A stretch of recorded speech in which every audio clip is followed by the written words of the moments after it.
Hey, what's up guys, it's Steve, and today I'll be reviewing a rock that I found in my yard. So here we go. Alright guys, so first of all, I'm not really sure what model this is. I looked around on it, I couldn't find any serial number or any model number or anything.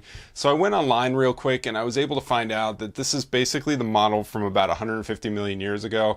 So that's as close as I can get. We're going to go with that when we do the benchmarking and comparison on this. So the build quality on this is amazing. It's completely smooth. There's no buttons or anything. There's no ports, but really on something like this, you don't really need any ports. It's pretty functional without them. There's completely solid. If you drop it, it's probably not gonna break. You're not gonna be able to fit in your pocket. It's a little too large and it's a little bit heavier. There's some lighter models out there that you might want to look into, but this one is really solid. It feels good in the hand and it's got nice contours to it. Alright guys, one thing I did want to mention is although there's no model number or even manufacturer on this, it's possible to get a imitation rock.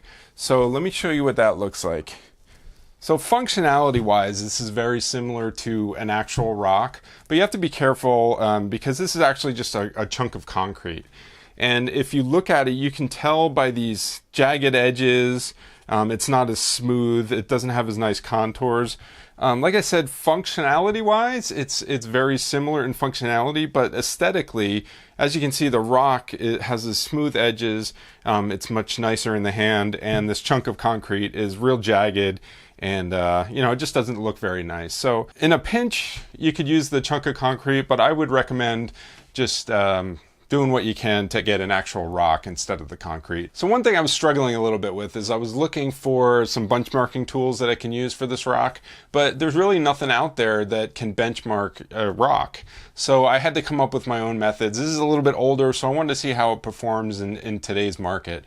So I came up with my own benchmarking tool. So basically I'm going to take some paper, weight it down with the rock, and then apply different degrees of wind to it to see how this rock performs as far as weighting it down.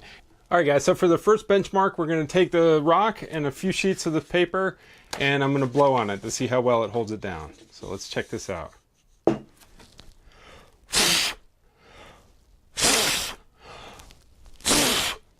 Apart from feeling like I'm in an asthma commercial, that worked pretty good. So I'm going to try a fan now. And I have this fan, and I'm going to put it on high and see how it goes. Let's check it out.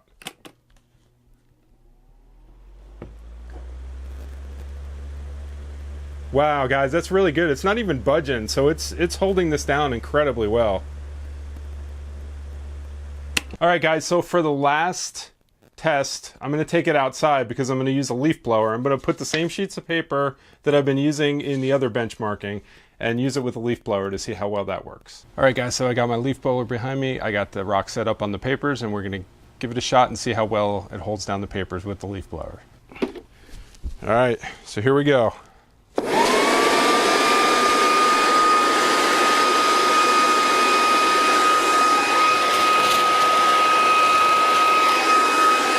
Wow, I'm really impressed. Guys, I'm super impressed with that. It held it down really well, and I think that was a really successful benchmarking test. All right, guys, so all in all, I would say a rock is fantastic. Depending on the application, it's a really good device for the job. It's real sturdy. It's built solidly. Again, it's not very portable. You can't stick it in your pocket, but throwing it in a bag or something like that, it's fine. If you have a stack of papers you need to weight down, then nothing works better than a rock. So guys, I hope you enjoyed this review. If you have any questions on the rock or you want me to do any other videos with it, please let me know, and rate and subscribe. And when you subscribe, hit the little bell button next to the subscription button so you get notified when a new video comes out. And I will see you guys next time. Thanks so much for watching.